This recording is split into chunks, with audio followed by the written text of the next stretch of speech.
Oi, eu sou a Denise, o Denise está chamando, e este vídeo é para falar das minhas duas últimas leituras, que foi o livro Se Eu Ficar, da Gayle Forman, e o livro O Reino das Cebolas, da Cynthia Moscovitch. Eu vou começar falando do livro Se Eu Ficar. Esse livro é da autora Gayle Forman.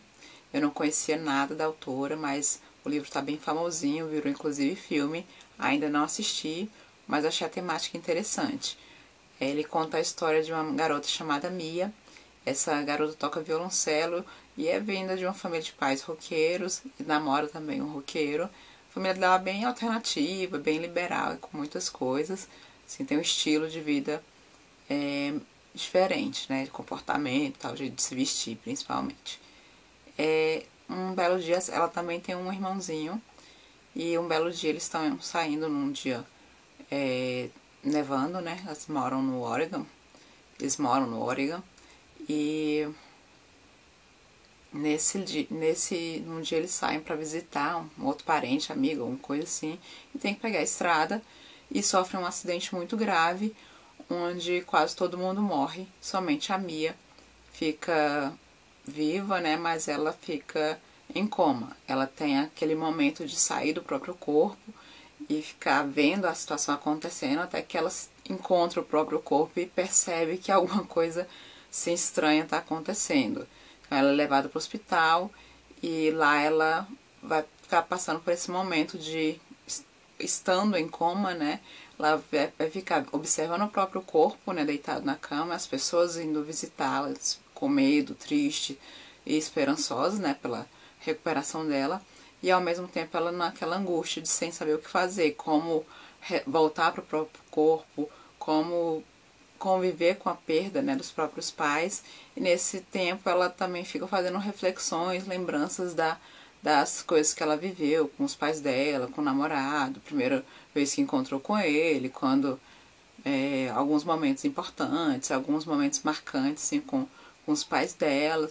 E ao mesmo tempo aquele momento de decidir se vai embora de uma vez, se realmente segue, né, adiante, ou se ela volta e tenta, né, viver continuar vivendo com o que restou, né, da vida dela. O livro eu achei assim meio arrastado na questão dessas lembranças, né, do que aconteceu na vida dela, de como ela começou a tocar violoncelo, de como ela encontrou esse namorado e tal.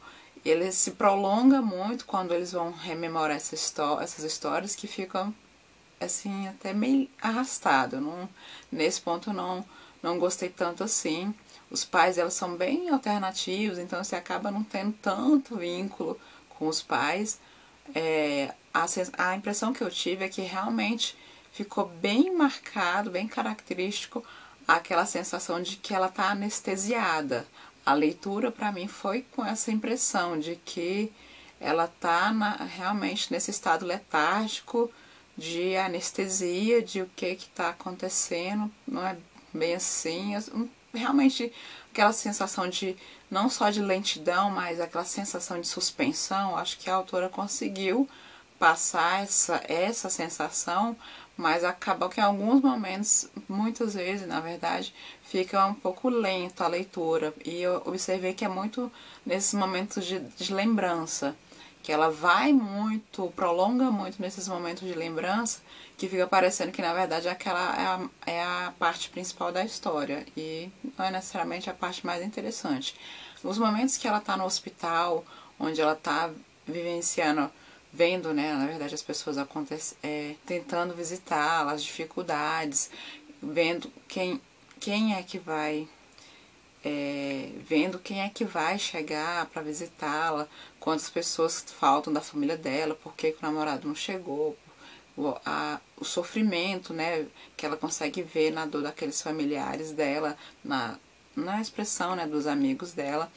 Esses momentos são bem profundos, são bem tocantes, elas ficaram muito bem descritos.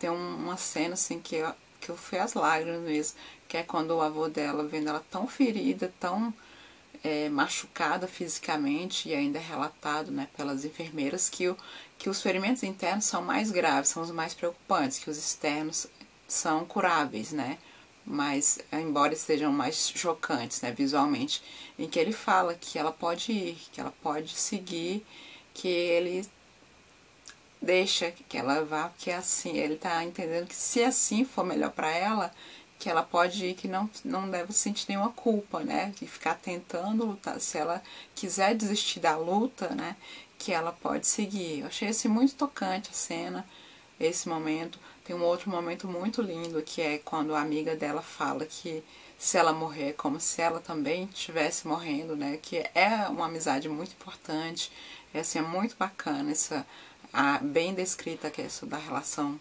delas. Eu achei muito lindo. E realmente eu fiquei meio assim, que a parte das lembranças se prolongam tanto e não são as partes mais tocantes, não são as partes mais legais do livro. Mas eu acho que é um livro que valeu a pena. Eu estou bem curiosa com o filme.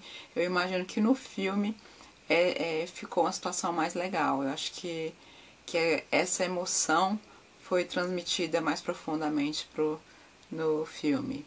Então eu recomendo sim a leitura, acho que valeu muito a pena. O outro livro que eu li foi o livro O Reino das Cebolas, da autora brasileira Cíntia Moscovitch. Ela é uma escritora gaúcha, apesar do sobrenome, né?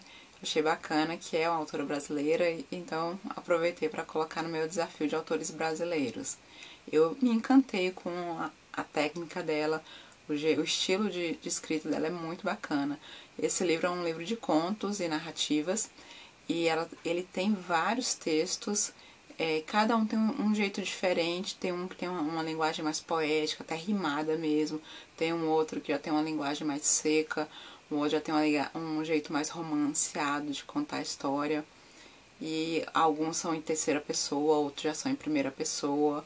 Achei bem diferente, ela realmente tentou várias técnicas de escrita e todas elas se saiu muito bem. Eu gostei de todos os textos, óbvio que teve uns que eu gostei muito mais, mas todos os textos são muito bons, são textos encantadores. O jeito que ela escreve, a poesia no texto dela, como ela conta coisas normais, constrói frases de um jeito diferente para falar uma frase que na verdade, para ver, o conteúdo é simples, mas ela faz uma construção muito elaborada e de um jeito muito interessante. Assim, adorei a técnica de escrita dela, muito bacana, recomendo pra caramba. Os textos dela falam de um modo geral de relações humanas, de coisas da vida, né? De a primeira experiência sexual de um garoto, ou as primeiras experiências de uma menina, relação entre esposo e esposa, a apresentação da nora para a família, a questão de quando a mulher está querendo ter um filho, as dificuldades para ter um filho, uma outra que conta a perda, né, de como a perda de um filho abala uma mãe. O texto que eu acho que dá nome ao livro, né, que chama O Reino das Cebolas, ele fala exatamente de como a mãe, né, é a rainha das cebolas, porque ela tá de fato nesse ambiente de estar cozinhando, de estar preparando o alimento dos filhos, e aquele universo para uma criança pequena, ele é tão amplo, né, tão imenso, e ela, por estar tão frequentemente na cozinha, né, preparando os alimentos, acaba tomando de conta aquele cheiro de cebolas, vira o universo da mãe pro filho nessa narrativa específica. E eu achei isso muito poético, muito bacana, uma coisa assim que é, na verdade, do cotidiano, né, com a mãe que não cozinha, né, pro seu filho, e tem tanta poesia, né, nesse momento. Recomendo muitíssimo, eu gostei demais dos textos dela. Então é isso, estes foram as minhas leituras, os últimos livros lidos no mês de fevereiro de 2015. Espero que vocês tenham gostado, continue acompanhando os próximos vídeos. Obrigada! Oi, eu sou a Denise, o Denise está chamando, e este vídeo é para falar dos 2 últimos livros que eu li. Eu vou falar neste vídeo do livro Branca de Neve Tem que Morrer, da escritora alemã Nelly Neuhaus, e do livro Max e os Felinos, do escritor brasileiro Moacir Scliar.